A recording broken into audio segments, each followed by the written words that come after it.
Hi friends, இன்னைக்கு நம்ம PV அரசுவை cooking சேனல்ல நம்ம பலாப்பழ கட்லெட் செய்ய போறோம். அது எப்படி செய்யறதுன்னு பார்க்கலாம் வாங்க. 4 பலாப்பழ சொலை எடுத்து நான் வந்து மிக்ஸி ஜார்ல சேர்த்து அரைச்சு வச்சிருக்கேன். ஒரு 3 கிழங்கு பெரிய சைஸ் உருளைக்கிழங்கு எடுத்து நான் வேக வச்சு மசிச்சு வச்சிருக்கேங்க. இப்போ எப்படி செய்யறதுன்னு பார்க்கலாம் வாங்க. இந்த மாதிரி ஒரு பாத்திரம் வச்சு நம்ம உருளைக்கிழங்கு சேர்த்துக்கலாம். இதுல இது கூடயே பலாப்பழம் அரைச்சு வச்சிருக்கேங்க. இது கூடயே சேர்த்துக்கலாம். சேர்த்து இதை நல்லா பிசைஞ்சிக்கலாம்.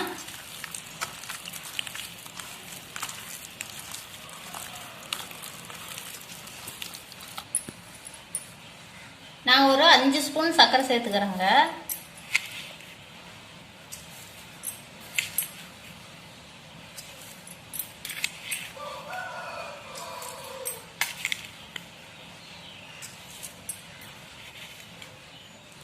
இப்போ நல்லா இதெல்லாம் சேர்த்து நல்லா பிணைஞ்சு எடுத்துக்கலாங்க. பலாப்பழத்துலேயே நமக்கு இனிப்பு இருக்கும், அதனால நான் 5 ஸ்பூன் மட்டும்தான் சர்க்கரை போட்டிருக்கிறேன். நீங்கள் எவ்வளோ செய்கிறீங்களோ அந்த அளவுக்கு சர்க்கரை எடுத்துக்கோங்க.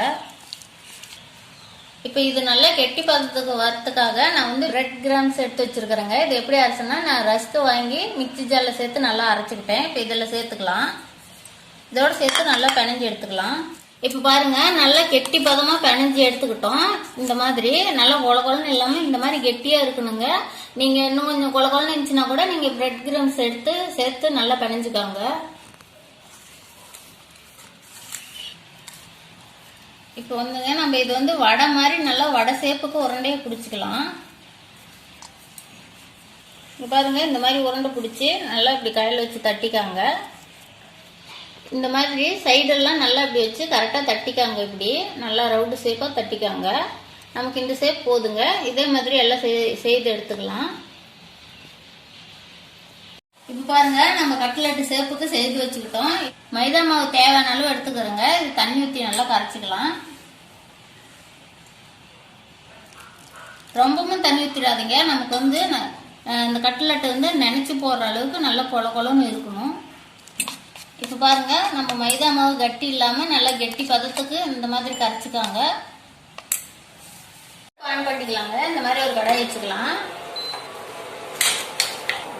கடாய் காஞ்சிடுச்சுங்க. நம்ம இப்போ தேவையான அளவு மட்டும் எண்ணெய் சேர்த்துக்கலாம்.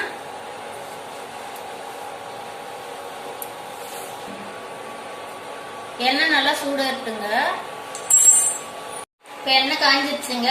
நம்ம இப்போ வந்து இந்த கட்லெட் மாதிரி செஞ்சு வச்சுருக்கிறோம் இல்லையா, நம்ம இப்போ மைதா மாவில் நினச்சி இங்கே பாருங்கள், இந்த மாதிரி நினச்சி ரெட் கிராம்ஸில் வந்து ஒரு தோட்டி எடுத்துக்கலாங்க. இந்த மாதிரி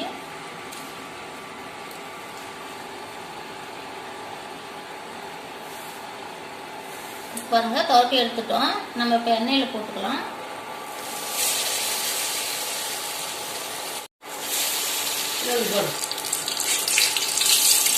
இப்போ நல்லா 2 பக்கமும் திருப்பி போட்டு நல்லா வெந்துருச்சுங்க. நம்ம இப்போ எடுத்துக்கலாம். இதை எடுத்து வேற பாத்திரத்துக்கு மாத்திக்கலாம். இதே மாதிரியே போட்டு எல்லாத்தையும் பொரிச்சு எடுத்துக்கலாங்க.